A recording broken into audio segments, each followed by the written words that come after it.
We should be recording now, and welcome everybody out. And last week we talked about kind of more political food and kind of a follow-up to the rogue food movement.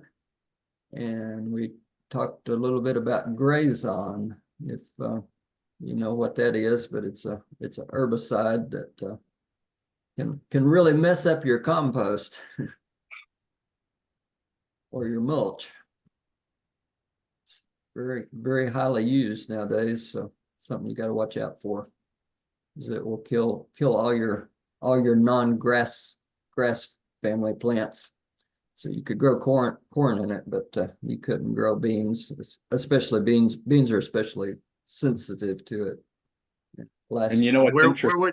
Where would you get contact with that? Where would that come from? Well, like if you just got horse manure from a stable or something. Yeah. If those horses were fed hay that had Grazon on it, that was sprayed with Grazon, then you put that on your garden, and now you grow beans there for 4 or 5 years maybe. Mm-hmm. It's very long acting. And Wow. I had a couple thoughts on that. One was I thought how non-intuitive that is to me, because I looked into that, and that the related chemicals that you can apply on your lawn and things like that. I mean, once they dry, once like you have to apply them, it actually has to hit the plant, it doesn't, if you spray something like that on your grass to get rid of broadleaf,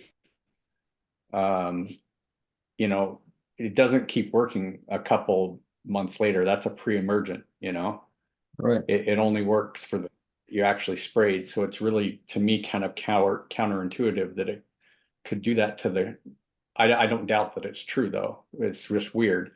But then I was also thinking, we shouldn't have the same problem with poultry litter, should we? I mean, I don't think that's likely to be in that food chain. What are your thoughts?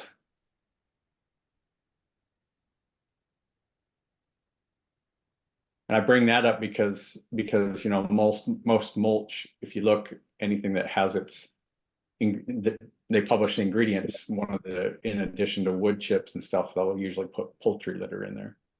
Hmm. So, but I was thinking it's probably unlikely that you'd end up with Grazon in poultry litter. Would you agree? Yeah, of course, poultry litter's got a lot of other things in it that sometimes aren't so good, like arsenic. That's their main wormer is arsenic now, since it's they've not allowed them to use a lot of other things now. So You give arsenic to chickens? have too much of it. But, yeah, I was I kind of grew up riding a tractor and spraying a lot of 2,4-D onto maize crops, and the story at the time from the FDA or USDA or whoever was that once that 2,4-D mix hit the ground, it was deactivated, kind of like Mike was saying, spraying it on the leaves and stuff. But we were spraying it for mostly cucumber and coffee beans. I believe 2,4-D is in the same family as Grazon, isn't it? If I remember. But it doesn't really matter. My next thing I was going to investigate if there was a way to neutralize it. I'm guessing there wasn't, or that guy that went through all that trouble with his plot of land probably would have found it. Yeah, just sow grass in your garden and then harvest it, and it'll eventually get it all out of there, apparently. But yeah, but I guess that means you got to be dumping the clippings out of your garden, right? I mean, otherwise it just. I don't know. I'm still having problems with the sound breaking up. Is my voice coming through to you? Okay, Chris, or sorry, Lyle. I can hear you, yeah. Okay, Yeah, I think it's just my end okay. for some reason. Anyway, so anyway, enough on Gray's on. Let's go into the things of the day, and the markets were generally mixed today, and I kind of wanted to do a little more in depth on the markets before we go over the individual things. Two people that I put a lot of stock into is Gareth Soloway, who's a young guy, market technician, and Warren Buffett. And both of them right now are pretty much saying the same thing. And that is that do a new share here. Is that the market is way overvalued and due for quite a correction. The market being like the S&P 500 attributed to that. But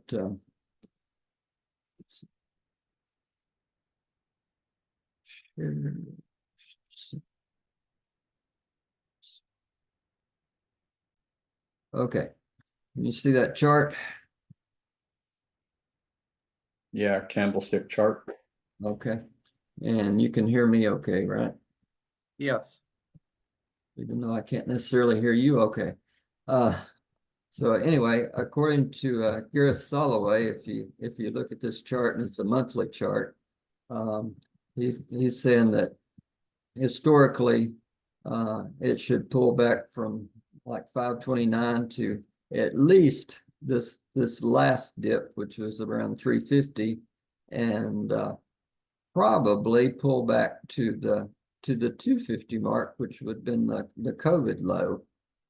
And if it does that, you know, that's over 50%, and this one's, I think, 43% pullback. But what I always bring up, and I've brought this up several times, is the math of that is if you take a 43% loss, then what do you got to have to get back to zero? You have to have an 86% gain on what's left. And of course, if it dropped 50%, you'd have to have 100% gain. And the chances of that happen, you know, for us older people, you know, it's not very likely. And in the meantime, we're still having inflation, maybe at 10% a year. So even if you do get back to zero, you're still lost. Because your money's worth less that you get back. So anyway, that was and kind of take a mental picture of this chart, and I'll show you Berkshire Hathaway's chart.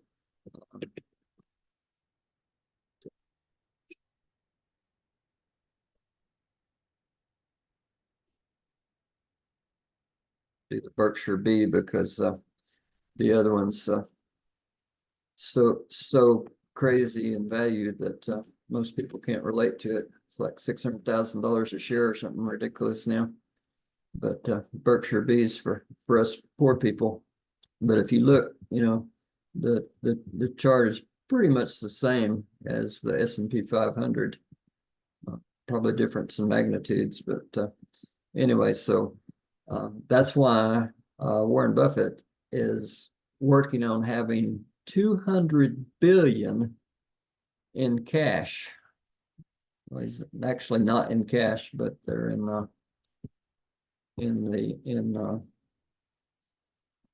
U.S. Treasury, generally under 90-day notes. So he's earning, instead of, you know, potentially giving away 50% of his portfolio, he's earning, you know, 4 to 6% interest on those treasury bills. And, therefore, hopefully avoiding the loss on that part of his portfolio. So I have a question, Winston, with basically, say what a I wanted to correction do in the market. right quick before we get into looking at the individual stocks. He has a hard time hearing. His audio's messed up. Winston, Yeah, yeah, I had a question. I'm back with you now, but I didn't hear anything you said in the last. Oh, okay. I just was gonna ask a question about the market making a correction and things going down, what, 40%, 50%, whatever. Would the gold do the same thing? Would it everything follow along with that? Gold would probably go down initially. That's back in the 80s. I think I've told this story before. I thought I was so smart because I had everything in pretty much into gold and mining shares, and when the market crashed, you know, for the first day, you know, those went up, and I thought, boy, I was really ahead of this. And then about a week later, but due to the liquidity squeeze, everybody started selling their gold and their mining shares too, because you know, they had to raise some cash, and that was something they could sell and get a good price for. So anyway, it tends to become, at least for a while, all one market. You know, everything's going south, and you know, like, you know, the big question now is, would Bitcoin be in that arena also? I think it probably would, but so, you know, you could theoretically say that well, you know, I can go into treasuries or whatever, and I'll buy gold and Bitcoin after the crash, you know, and especially wheat. Historically, wheat's something that really goes up after a crash. And its timing on that is, you know, I'm probably, you know, I'm underwater and on a pretty big position, and you know, probably would have been better off waiting on that. But by the same token, you know, will you really pull that trigger if you know, when the time comes, or will you, you know, curl up in that fetal position and die, as they say? So you're thinking kind of, if you followed Warren Buffett's strategy and shifted some things into the treasury notes? Yeah, and that's the why I'm watching. You see these tilt and zeros. Those are long-term treasuries. The tilt is like 20 plus year, and the zeros is 30 year. So they will the zeros is a little more volatile, just because it's looking over a longer term return of your money. But today, both of those took a pretty significant dive, and I'm not sure of that, what that was about. But anyway, going compared to the rest of the market, because go back up here at the top, gold was up a couple of bucks, 23.63, and goldbacks were down a little bit from last week. They were 468. I think they were 480 last week. So got a pullback there. So some opportunities there, I think, for gold, and especially silver, you know, because silver, I put in several limit buy orders in what I buy as a substitute for silver, which is the PSLV, which is an ETF from Sprout, and I trust them more than I do SLV, which is run by BlackRock, and I don't trust BlackRock with anything. And, you know, do they really have the silver there? I believe that PSLV has the silver there because they operate in the Canadian Royal Mint's vault. That's where they backstock their silver, and so they just have to move it, you know, from one cage to another cage when they need to add more shares or sell shares. So I believe they've really got it. So, anyway, any more questions I may have missed? So anyway, so silver was 32.10 today, and the gold silver ratio is all the way down to 74, but I think it's going to go to 20 eventually, but we'll see. If that happens, we will have triple digit silver, but it's got to break 35 first, and then it's got to break 50 again. I told my wife a few days ago, I said, you know, I've been waiting for this market for 40 years. I don't want to miss it. I own some of that $50 silver in the spring of 1980. All right. I sold half of it, but I've kept half of it since then, you know. Yeah, silver is seemed not very rational.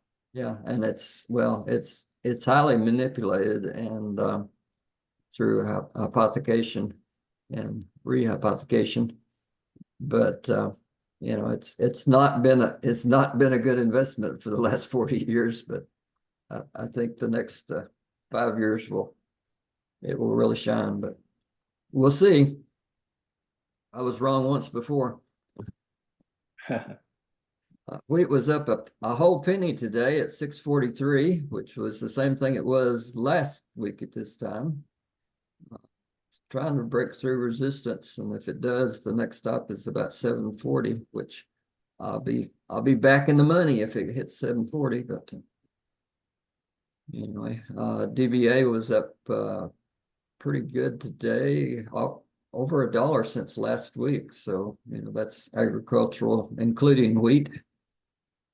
The more broader commodities, DBC, were up also, not as much as the agricultural commodities were, but pretty good. And did I miss something today? All the industrial military complex, except for GE and Boeing, were pretty heavily down today. Did peace break out or something that I missed? I don't know. Kind of surprised me. And then if we skip down one, oil was up $2.31 today. And how does that square with XAR? I mean, one of those is wrong. Or is it just inflation? I don't know. So and natural gas was up a little bit today, and the futures were actually up quite a bit. They're up to 283. And Southwestern and Chesapeake were up. LNG was down surprisingly, and cost of production still 230. So could be some run up in that. I think it's a commodity it's pretty safe to hold on to. Is that copper, or what is that? That's cost of production. It's there Cost of production. there is a COPX, which is copper miners, which I'm actually short right now because I think, like oil, that it may come down because of the economy, but that's yet to be determined also. So Bitcoin was kind of up and down today, around 68,000. I'm kind of thinking that it might be a good time to do some dollar cost averaging into that. If you're not into it, I got in a little small position a couple of weeks ago, and it's done well so far. And I wanted to say something about Ethereum today. Just if you're not aware of it, I think there's going to be 7 Ethereum ETFs approved. I'm not sure how long it's going to take, but just that's in the mix. So that's what pushed Ethereum up to like $4,000 the other day. And, That's the digital currency. yeah, it's the second most popular or valuable ETF, or not ETF, crypto. So if you can just, I think the old adage or formula was that everybody ought to have up to 10% of their portfolio into gold, at least back in the 70s and 80s, that was the story. Now people have almost none. So if I would say cryptocurrency should be, or Bitcoin should be something less than that, but I would say if you can justify 2% of your portfolio in Bitcoin, you probably could justify 1% of your portfolio in Ethereum. But just a way of thinking about it. I think it's probably a little more risky than Bitcoin, but I think it too will have its day, and it may be real soon. Of course, it may be a situation where buy the rumor and sell the news, which the news just came out, so it may back off, even though there will be a lot of it. I think it will compete with Bitcoin, for a while till these new ETFs get stocked up. But we don't know that BlackRock or whatever isn't pre-fronting these things already. They may be buying it up beforehand so they can make money 2 ways. Other thing that's going on is the BRICS meeting, and they're still talking about having some kind of commodity-backed currency. It's probably going to be gold, just because that's the easiest to do. We will see. And still got a war on natural gas, a war on the middle class, war on cash. Fed now is here. War on food, war on gardens, war on meat. And one war they're not waging anymore is war on cancer. They have surrendered, I swear. Cancer is at an all-time high, especially colorectal cancer. And it's affecting people at younger ages. People generally didn't get colorectal cancer until their 60s, 70s, and 80s, and now they're getting it in their 30s and 40s. And of course, children are getting lots of cancers now too. I think a lot of that could be what we're eating, and some of that we're eating could be Roundup.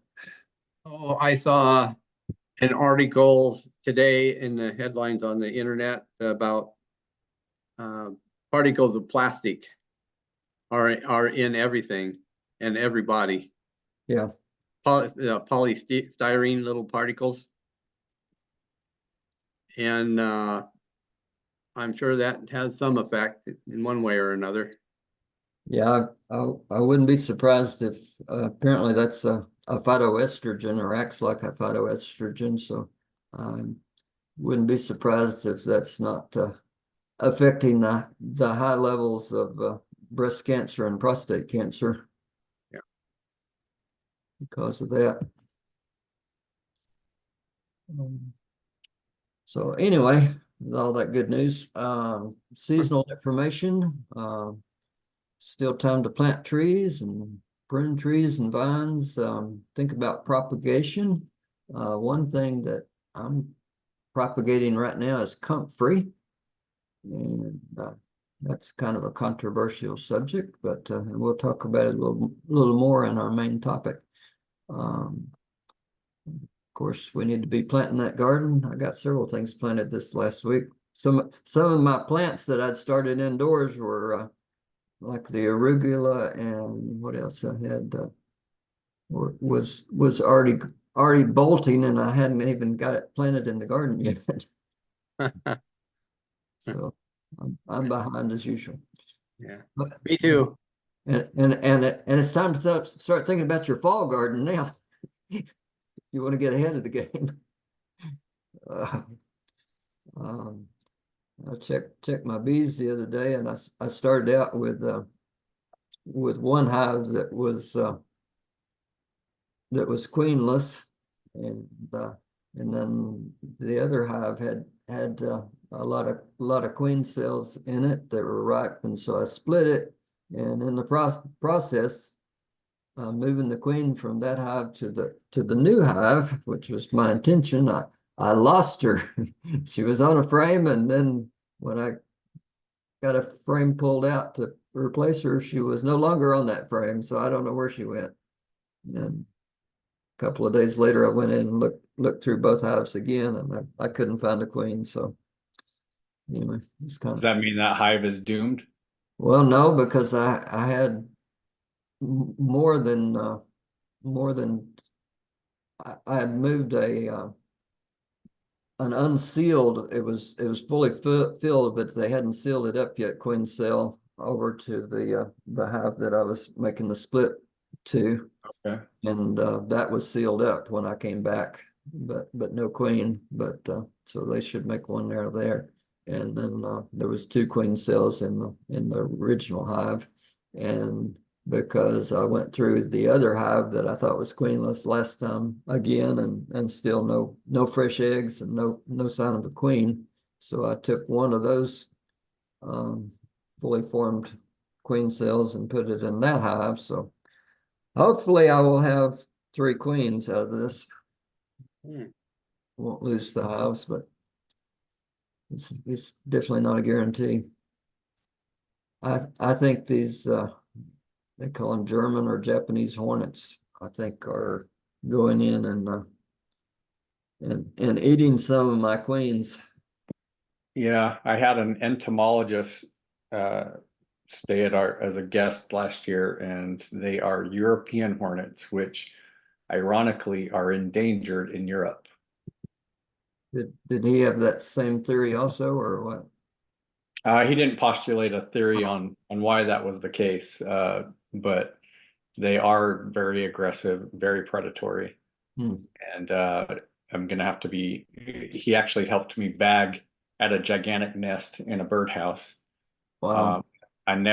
He insisted on helping it. He's from Germany. He insisted on helping us bag it. I wouldn't have dared to touch it without him. But we did it slowly, and we bagged it, and no one got stung. And there were many hundreds of those things, and they are huge. I couldn't believe it. What did he call them?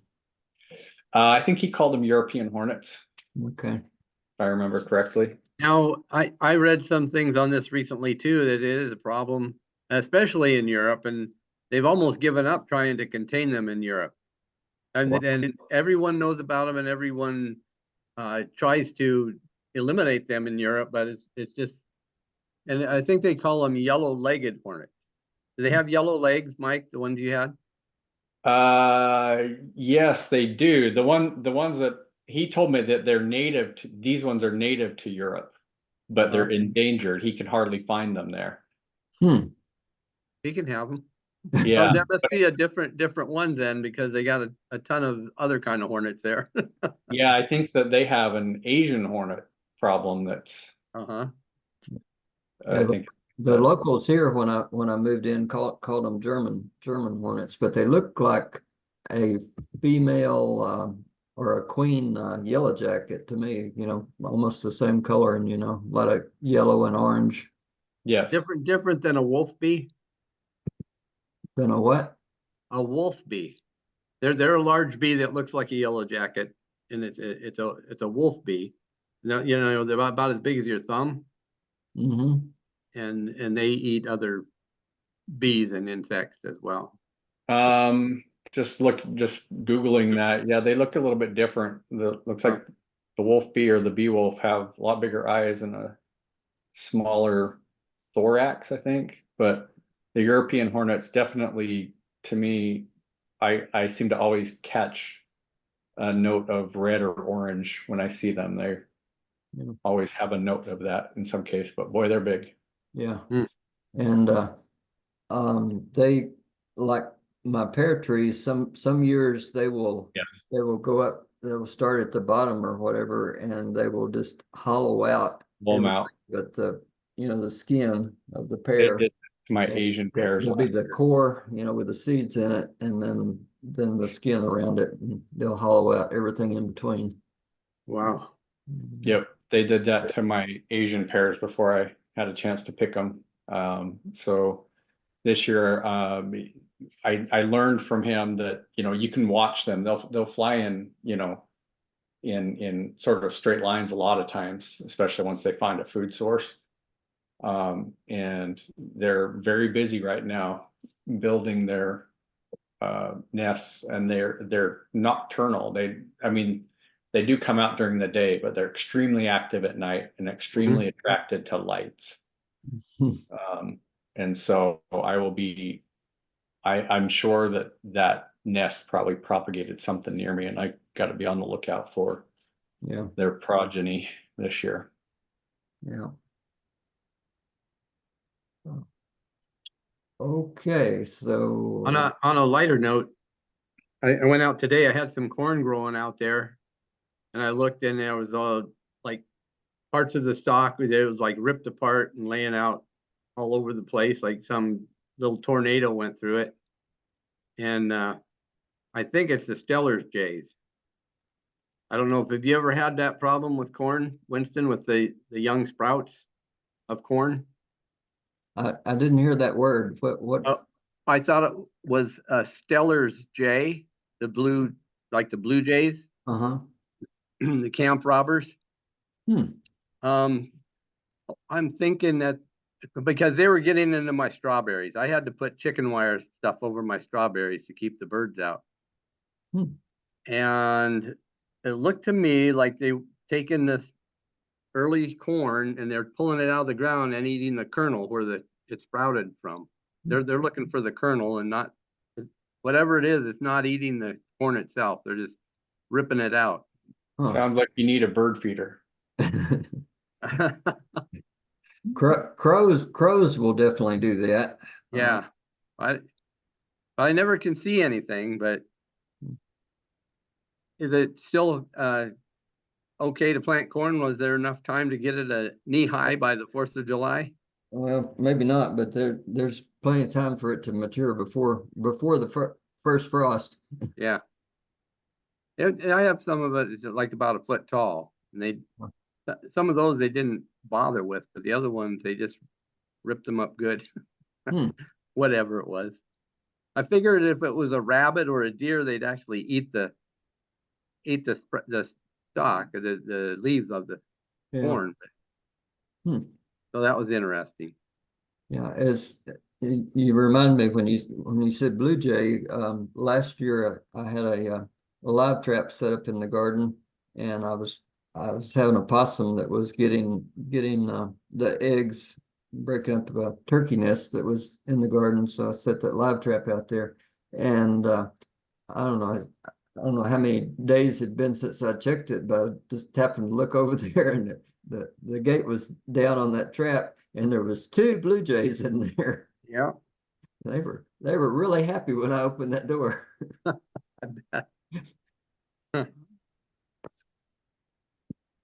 Usually have trouble catching things in live traps, and to catch two at once, I thought that was pretty amazing.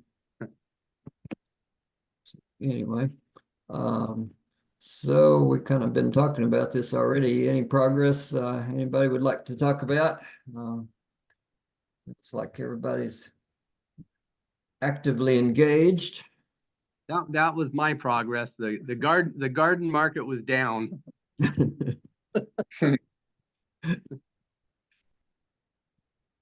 Well, we're getting good harvest out of our lettuce, which is good. We're getting something. I talked to Sister Apple on Sunday. She told me I should hold out hope for the asparagus I planted 2 or 3 weeks ago. I'm not seeing any signs of life, and that is definitely an area where I sprinkled some lawn clippings on, which I worry were contaminated.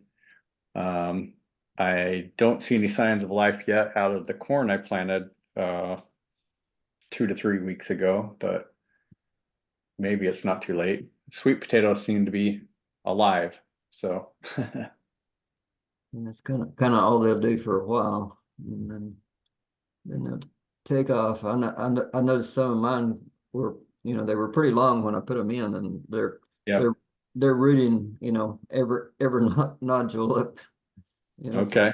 for 2 foot. I did pull some morning glory, which is really hard to tell apart from. But I knew it was morning glory because it was growing out in the path, not from in the area that I have staked and marked. So I'm not sure once they get going how to tell them apart if they happen to be growing side by side. It's a little, the sweet potatoes will be a little meatier leaf, be thicker and stuff, but Okay. and the stalks will be bigger. Okay. I have trouble telling morning glory in my my pole beans too. They look climbing up the trellis, they look a lot alike. So anyway. We are getting some strawberries and raspberries are starting to come on as well. So good. Okay. What else we got here? I don't know how, Lyle, did you have much storm damage over where you're at? No, we didn't. Not that we noticed. We probably didn't get the big gusts that you got. Well, if you can see that old oak tree up in my woods, I'm gonna have more wood than I know what to do with this year. But anyway, this one, if you can see, there was in here there was kind of an oval carved out in it, and it was big enough for to be a blind for one of my grandsons. It's kind of rotten and hollow, the lower 7 foot of it, but it definitely all snapped off, made a big mess. And I've got a large mulberry tree in the corner of my yard that was just starting to get some ripe mulberries, and it kind of looks like this too. Shoot. Talking about some of the plants. I have another question, Winston. The video tonight is about wabbits and growing wabbits, and I got some new information. And I think you can't hear us. Mike, did you still have something to say that I missed? Lyle did. Lyle does. I was going to ask something about blueberries, how to get the blueberries to bloom, or what they need to start blooming. How to get the blueberry? How to get the blueberries? What? To pollinate. I have 4 blueberry bushes, and one of them actually has a few blueberries on it. These are new ones I just planted last year, and the other ones don't have any blossoms or anything.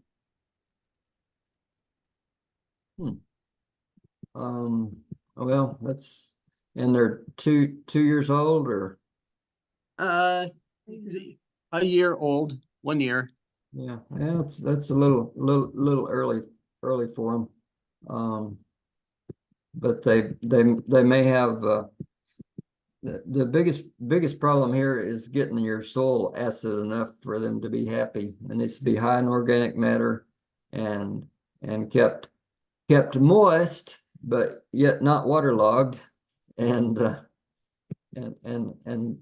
very acid, and it's kind of hard to have all those attributes in one place. You know, if you just leave the red clay in there, it'll be fairly acid, but you know, then it'll be waterlogged too. So, Yeah. Okay. but I've started. We get a lot of citrus juice sometimes. You know, fresh squeezed lime and lemon juice from Mesa, and I've started pouring that out at the, you know, basically watering the blueberries with that citrus juice. That seems to perk them up a little bit. Does banana juice work too? Banana peels? They're probably good for them. I mean, they're high in potassium, and I'm not sure what it does to the acidity, but it should be a good fertilizer for them. As far as I know. Anyway, so let's switch horses here. You share, and we'll kind of stop this every now and then, and depending on how much interest we have in the subject, and may want to let's see, is it this one?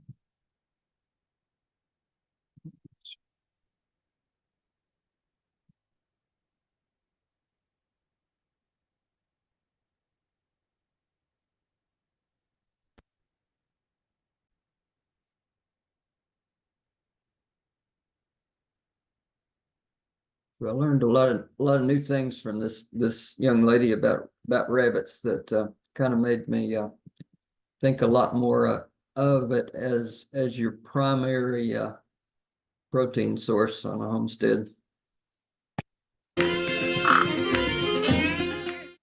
In this video, I'm going to give you everything you need to know about feeding meat rabbits without the feed store. Whether you want to go off-grid, save some money, or the apocalypse just started and the feed store isn't available to you, here's what you need to know. When you first start raising rabbits, you're going to find that feeding alfalfa, hay, or forage versus pelleted feed is very controversial. And honestly, the more I read about it, I think the whole reason why it's controversial is because people don't understand how the rabbit's body works. Once you understand their digestive system and what they need to be healthy, this is not going to be a problem for you anymore. Starting off, if you are feeding your rabbit commercial feed, they're going to get about 1/4 of a cup every day, which is about 1/8 of a cup morning and 1/8 of a cup in the evening. Now, of course, this assumes a 7 to 12 pound rabbit, which if you are raising rabbits for the purpose of meat, that's probably your breeding. So if I was in a survival situation, I would probably breed all of my rabbits back to back from May to October. Please keep in mind that I am in northwestern Montana and we have snow on the ground from like mid-October until maybe mid-May. I'm kind of at a higher elevation too, so unless you're at an extreme area like I am, you probably can get even more out of this. And if you're in the south, you might even be able to keep your rabbits in a rabbit tractor all year long. So for my particular situation, I have a buck and 4 does that are my breeders, and that would cost me about 540 pounds of hay to get them through those 6 months where I cannot put them on the rabbit tractor. 540 pounds is about 9 bales of hay. I'll talk about the land and labor later, but I have cut and bundled about 1/4 of an acre here. But I am completely confident that I could get my 9 bales of hay completely by hand with no extra machinery in just 1 or 2 days. Now, if you're thinking, geez, a rabbit tractor sounds like so much more work, I don't want to build anything, can I just turn my rabbits loose? I'm going to say, yeah, you can, but there's going to be some consequences. The difference between your rabbit and a wild rabbit is how they've been bred and their instincts. If you're a seasoned rabbit breeder, I would love it if you talked about this in the comments. But in my experience, if I forget to shut a cage door and a rabbit leans on that and falls out of the cage, he will sit there under that cage however long it takes for you to come back out and put him back. Domestic rabbits do not want to be wild. Now, they might run away from you if you startle them when you're going to pick them up, but for the most part, they are going to sit right under that hutch and just hope to magically teleport back up in there because they like having their meals on demand and they do not want to be out and loose. In the summer, your loose rabbits are going to breed prolifically. You can ask anyone in Australia or New Zealand, they can confirm that. But here in North America, we have winters, and that is what keeps our rabbit population in check. It's estimated that only 30% of wild rabbits survive winter, and only 10% of wild rabbits actually live to see adulthood. If you live somewhere that doesn't have heavy predator pressure, or you don't have some really bad winters, kind of like Australia and New Zealand, the rabbit population will go crazy. But for a good part of the US, rabbits are not going to do very well. And in all reality, you're probably subjecting your rabbits to a pretty terrible death if you turn them loose. So I don't recommend that, but it's totally an option if you want to take it. Now let's talk about what your rabbit needs to eat. Once you understand this, you are completely free from the feed store. I'm probably not going to word this right, so please forgive me. But pelleted feed is more expensive because the price you pay there is for someone else to do this math for you and to make sure that everything is evenly balanced. Those expensive pellets are not necessarily going to be any better than what you can grow at home. It's just that someone else already went through all the trouble of formulating that for you. Basically, I like to see pellets as a convenience tax.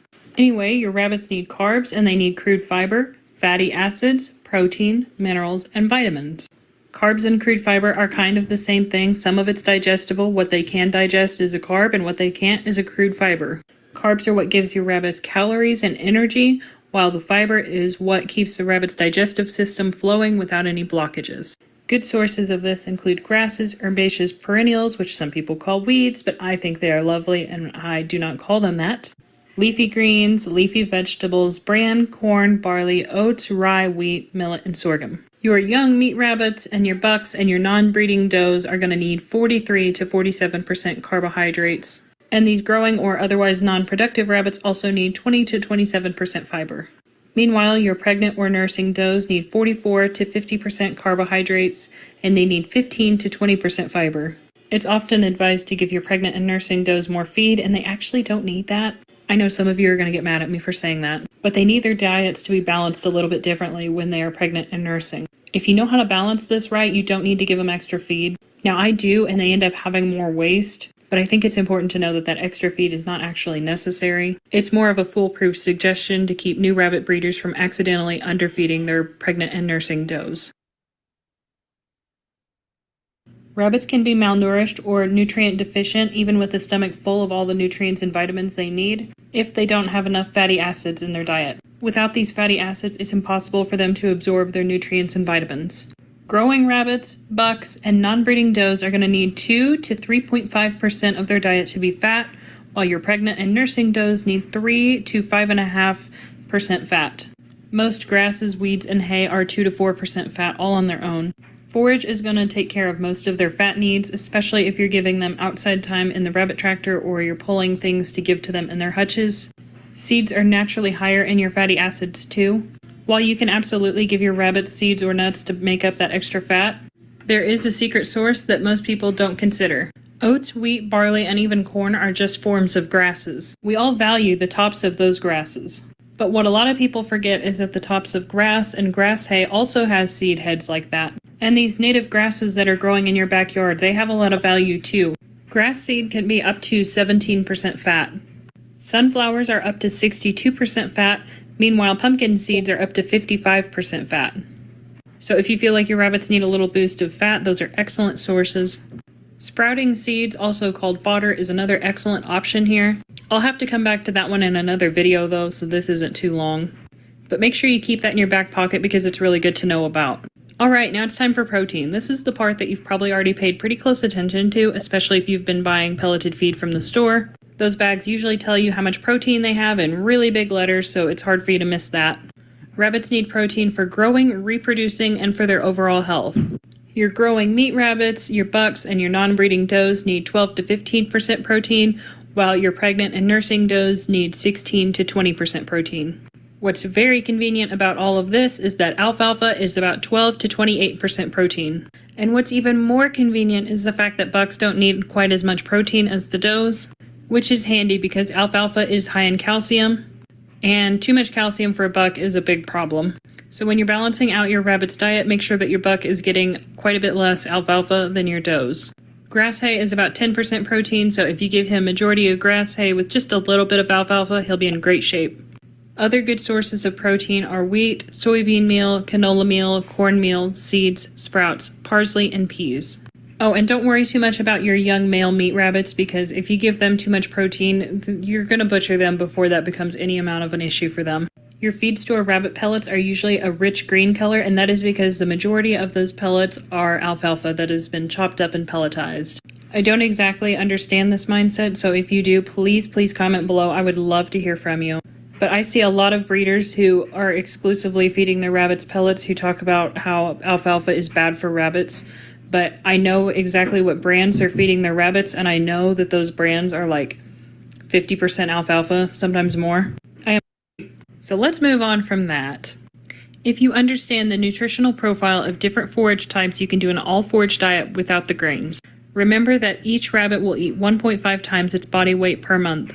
I have American chinchillas. They weigh 12 pounds each, so I'm going to use them as an example over these next few slides.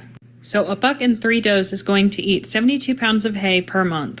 For the most part, that is going to be about 1 to 1.5 bales of hay. So now let's say you breed that buck to all 3 of those does, and all 3 of those does have 6 babies each. That very first month, those babies are only going to nurse from their mothers. And as I mentioned before, the mothers actually don't eat anything extra, they just need their diet to be reworked so it's a little more balanced. In the rabbit's second month of life, they're going to eat up to 10 pounds each. I am estimating this extremely high. This is probably closer to like 6 or 7 pounds, but I'm going to say 10 just for the sake of making sure that you have plenty of feed for your animals. I would much rather overestimate it and you have a surplus than the other way around. So if these 18 babies eat 10 pounds of hay during their second month of life, they're going to eat a total of 180 pounds. So if you combine what the babies ate plus what the parents have been eating for the past 2 months, that is a total of 252 pounds of hay, which is close to 4 bales of hay. Your more serious meat breeders are going to butcher all of their rabbits at around 8 weeks old, which will have successfully turned about 180 pounds of hay into 50 pounds of meat. Now this will be different for everyone, but our family of 4 will split up about a pound of meat per meal. So that means we've basically turned 3 bales of hay into 50 meals. If it's not as important for you to have the most efficient feed conversion, you'll keep going. So in their third month of life, these 8 rabbits are going to eat up to 12 pounds of hay. And again, this is estimated pretty high, but like I said, I want it to be safe. So you're going to have a total of 612 pounds of hay for the first 3 months of life, and that includes the parents' hay. If you butcher at this point, the rabbits are 12 weeks old and you're going to get around 90 pounds of meat. If you only count what the babies eat, that is turning 396 pounds of hay into 90 pounds of meat. That's basically Okay, stop this for a minute, and I put the link to this in the chat if you want to hear the whole details about this if you're interested in doing it. That she just puts out a wealth of information. I mean, the thing that I think I skipped over in the early chapter that I didn't want to miss was there's the thought that you can die from eating just rabbit meat because it doesn't have any fat, and it doesn't have any fat in the muscle, but apparently there's lots of fat in the viscera, around the kidneys and stuff, just like hogs have leaf lard in there. Apparently rabbits have the same thing, so something to be aware of, and so in other words, don't throw that out. And the other thing she brought up, or will bring up, is that if you're worried about getting fat from eating the rabbits, is eat the organs, the liver, the heart, and the kidneys. All are very, very full of fat. So anyway. Continue on here on how much space it takes, which was really interesting. And keep in mind, she lives in Montana at elevation, so probably doesn't have more than a 90-day growing season. So we could do much better here in Virginia.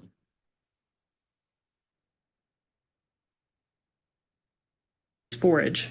Here in Montana, you're going to get about 1.81 tons of hay and 2 tons of alfalfa.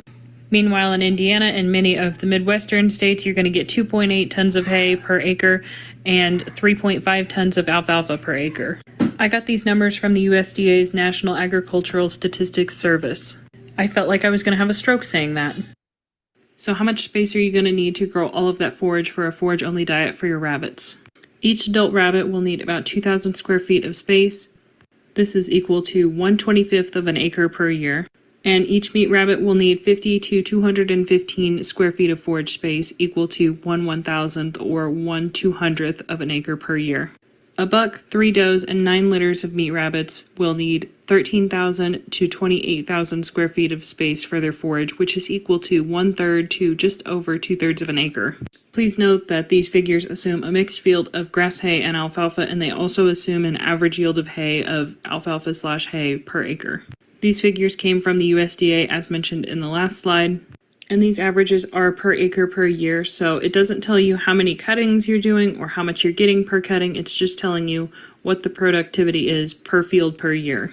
Just looking at those average numbers, I'm going to say pretty confidently that if you fertilize and irrigate your fields, you could probably double that yield, meaning you would need half the space. A lot of hay farmers are not irrigating or fertilizing their fields, so you're going to have a pretty good advantage right there. Doing things on the small scale has its perks for sure. So now let's break down what needs to go into a grain and forage diet. Now the majority of your commercial pellets are going to be alfalfa, followed by wheat middlings. I've got no complaints with alfalfa being the primary ingredient, but I do not like that second one. If you didn't know, wheat middlings are the product of wheat milling that is not the flour. It's not the seed, it's just the leftover bits. It's got a lot of fiber, but that's really more than what your rabbit needs. This is really a cheap filler product. So my suggestion is 20% corn, 10% wheat. That includes the berries, which is the good part that has all the fats in it that your rabbit needs, plus 10% barley and 10% oats, and the other 50% is forage. Preferably, the majority of that is going to be alfalfa, except for your buck, and hopefully that is going to be majority hay for him. The corn, wheat, barley, and oats are amazing. It should probably go without saying, but I'm going to say it anyways. In an apocalyptic scenario, it is going to be a lot easier to find grass and weeds and other vegetation than it is to find grains. While I love my chickens, this is one of the reasons why I think that rabbits are a little bit more of a sustainable and safe option. But if you're stationary and you have the space to grow your own hay, I think you should take the time to fertilize it because rabbits make a ton of manure. Each adult rabbit is going to make just over 1.5 pounds of manure a day. This manure can be applied straight to the garden or your hay field. It's safe, it's not going to burn your plants. And you'll want to add about 200 pounds of manure for every 1,000 square feet of space. You can go up to 400 pounds per 1,000 square feet, but that's usually overkill. 200 is going to be best for most people. It's also worth noting that fresh rabbit manure is about 2.4% nitrogen, 1% phosphorus, and 0.6% potassium. That's 4 times as nutritious as cow and horse manure and twice as good as chicken manure. And unlike those other animal manures, it's not going to burn your plants, so you don't need to have any kind of a wait time before adding it. So if each adult rabbit makes 1.65 pounds of manure a day, then each breeder will give you 602.25 pounds of manure a year. That means that your buck plus 3 does is going to give you 2,400 pounds of manure, and that will cover about 12,000 square feet of space. On top of that, each meat baby is going to give you 15 to 45 pounds of manure during their lifetime, so 54 of those guys is going to give you 810 to 24,030 pounds. That means you can cover somewhere between 3,000 and 12,000 square feet of space. In total, you're going to get a half acre of free fertilizer every single year. And if you've been paying attention, you know that's about how much space your rabbits need to grow their own feed. Which, congratulations, that means you have just made a closed loop food system. I know I'm a nerd because that gets me excited. For the challenge of saving seeds for the next year, then your next years of growing are going to be completely free, only for the cost of your labor. Plus, something I really like about seed saving is the fact that your plants are slowly getting more acclimated to your area. So every following crop is going to handle your moisture content and your soil type better and better every single year. And it really does not take much for you to save back enough for the next year. Since each ear of corn has about 600 to 1,200 seeds per cob, you could get somewhere between 600 and 1,200 new plants from every single ear of corn.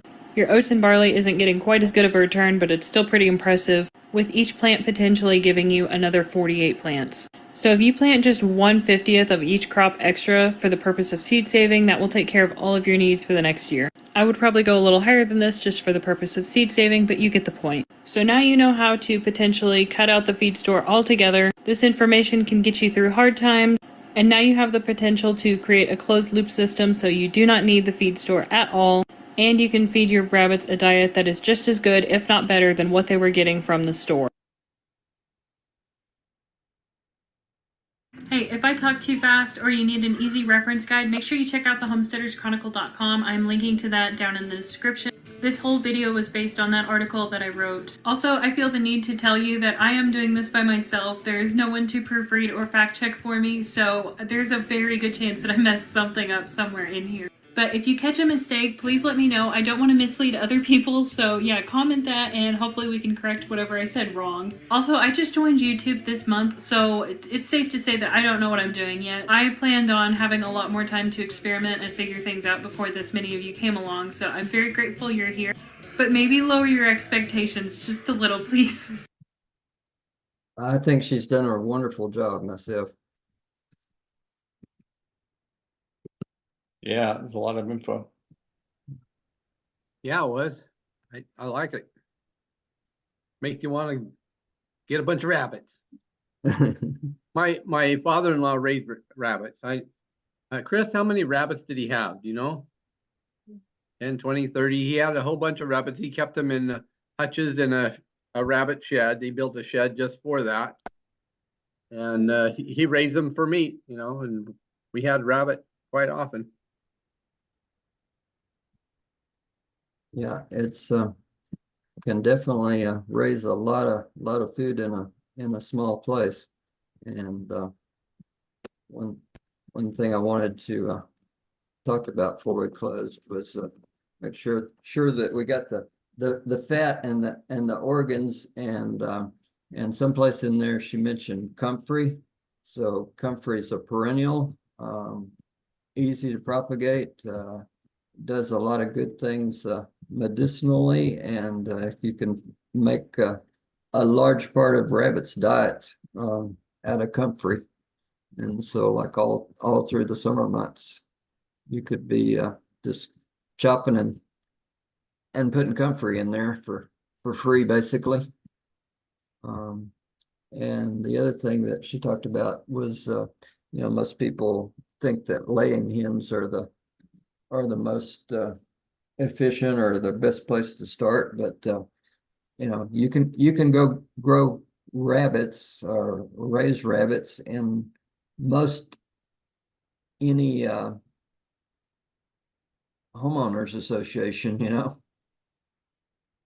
where you can't chickens, even just hens without roosters. They make rabbits make very little noise. And, Yeah, the downside is they're a lot cuter than chickens. yeah, that is a problem. And so I guess somebody needs to invent a real ugly breed that you wouldn't. It wouldn't hurt. It'd make it easier. This seems like the ideal homestead now that we've got the fat problem taken care of, which is one of the things I learned from her. And, so anyway, I think I always thought the ideal homestead should have at least one pig a year, just for the fat and the benefits that brings you, but hard to replace lard. But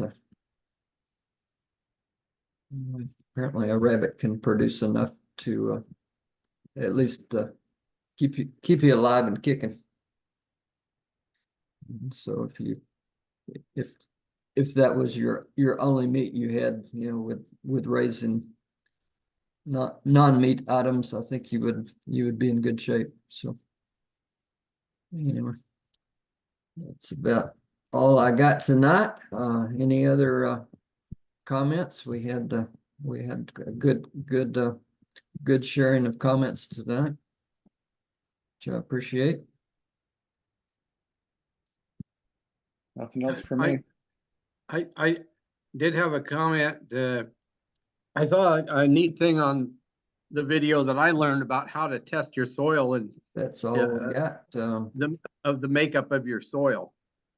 The percentages of clay and sand or what other loam. Uh-huh.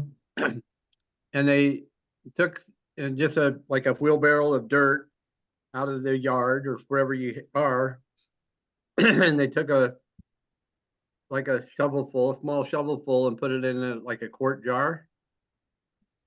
Or a handful, put it like in a quart jar. And then filled it up with water, put a teaspoon of dish soap in it, shake it up really good. And a couple hours later, all of the sediment settles out in the layer that it is. It separates the sand, the loam, and the clay. And you can see the percent of the makeup of the soil in those layers. I thought that was kind of neat. Uh-huh. Yeah. They said that you should have an equal amount of each in your soil would be ideal. Yeah. Yeah, that's the way they do the soil test. Well, that's the old-fashioned way of doing the soil test anyway. Uh-huh. But anyway, I learned something from that. Calculation That rates was pretty from that neat. also.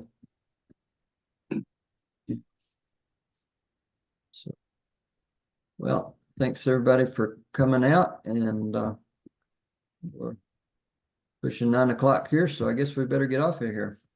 All right, good night. Good night. Good night.